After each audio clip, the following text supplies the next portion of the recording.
9 दिसंबर 2025 शाम के 5:30 बजे, जगह देहरादून का सेलाकुई बाजार।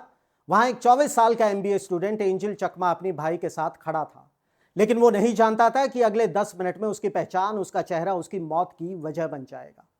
वहां कुछ लड़के उसे घेर लेते हैं, उसे चाइनीज बुलाया जाता है, उसे चिंकी कहा जाता है। और जब वो लड़का सिर्फ इतना कहता है कि मैं इंडियन हूं, मुझे ये मत बोलो, तो जवाब में बहस नहीं होती, जवाब में लोहे के कड़े और चाकुओं से हमला होता है। वो लड़का 17 दिन अस्पताल में मौत से लड़ता रहा और 26 दिसंबर को वो जिंदगी की जंग हार गया। और आज स्टोरीज ऑन स्पॉटलाइट में हम सिर्फ दुख नहीं मनाएंगे। आज मैं आपके सामने वो ऑफिशियल डेटा और वो लीगल फैक्ट्स रखूंगा जो बताते हैं कि एंजल चकमा की मौत सिर्फ एक हादसा नहीं बल्कि अधूरी तैयारियों का नतीजा है। नमस्कार, मैं परवेश बामल और यह वीडियो एक इन्वेस्टिगेशन है उस नफरत की जो मेडल तो अपनाती है मगर इंसान नहीं। सबसे पहले उस शाम का सच। देहरादून पुलिस के एफआईआर और चश्मदीदों के मुताबिक हमलावर उसी इलाके के थे। मुख्य आरोपी का नाम था यज्ञ अवस्थी। झगड़ा किसी पैसे या जमीन का नहीं था, झगड़ा सिर्फ नस्लीय टिप्पणी का विरोध करने पर शुरू हुआ और हमला इतना बर्बर था कि एंजल के सिर और स्पाइन पर गहरी चोटें आईं। पुलिस ने 5 लोगों को अरेस्ट किया है, जिनमें माइनर्स भी शामिल हैं। अब उन पर बीएनएस सेक्शन 103 का चार्ज लगा है।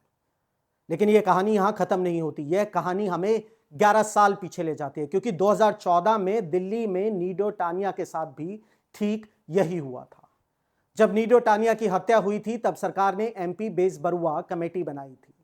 अगर हम इस कमेटी की 2014 वाली रिपोर्ट के पन्ने पलटे तो इसमें 800 से ज्यादा नॉर्थ ईस्ट के लोगों का ग्राउंड सर्वे मौजूद है और जो आंकड़ा निकल कर आया वो आपको डरा देगा। रिपोर्ट के मुताबिक 86% नॉर्थ ईस्ट के लोग जो दिल्ली या बड़े शहरों में रहते हैं, उन्होंने माना कि वो रेशियल डिस्क्रिमिनेशन का शिकार हुए हैं, यानी हर 10 में से करीब 9 लोग। कमेटी ने साफ शब्दों में सिफारिश की थी कि भारत के कानून में 2 नई धाराएं जोड़ी जाएं, सेक्शन 153C और सेक्शन 509A। मकसद साफ था, चाइनीज या चिंकी जैसे शब्दों का इस्तेमाल करने को एक नॉन बेलेबल ऑफेंस बनाया जाए। तो फिर एंजल चकमा की जान क्यों गई? क्योंकि 27 दिसंबर 2025 को द हिंदू और द फेडरल में छपी रिपोर्ट से कंफर्म करती है कि 11 साल बाद भी यह स्ट्रिक्ट एंटी रेसिज्म लॉ पास नहीं हुआ। सरकार ने नया कानून बीएनएस तो लागू किया, लेकिन वो स्पेसिफिक धाराएं 153C, 509A आज भी नदारद हैं। और सुनिए, 2016 में सुप्रीम कोर्ट ने Karma Dorji versus union of India case में सरकार को सख्त आदेश दिया था कि शहरों में एक स्पेशल पुलिस यूनिट बनाई जाए। दिल्ली में पुलिस ने स्पनर और हेल्पलाइन 1093 बनाई, लेकिन देहरादून, आज भी देहरादून में ना कोई डेडिकेटेड नॉर्थ ईस्ट सेल है, ना ही कोई स्पेशल स्क्वाड। हमारा सिस्टम पार्शियल इंप्लीमेंटेशन का शिकार हो चुका है और इसी अधूरी तैयारी का फायदा उठाकर वो भीड़ एंजल चकमा को मार देती है, क्योंकि उन्हें कानून का कोई डर नहीं था। सरकारी डेटा खामोश है क्योंकि एनसीआरबी ऐसे अपराधों को हेट क्राइम में गिनता ही नहीं, लेकिन Washington based India hate lab की रिपोर्ट खामोश नहीं है। हमारे पास उनके 2023-24 के आंकड़े हैं।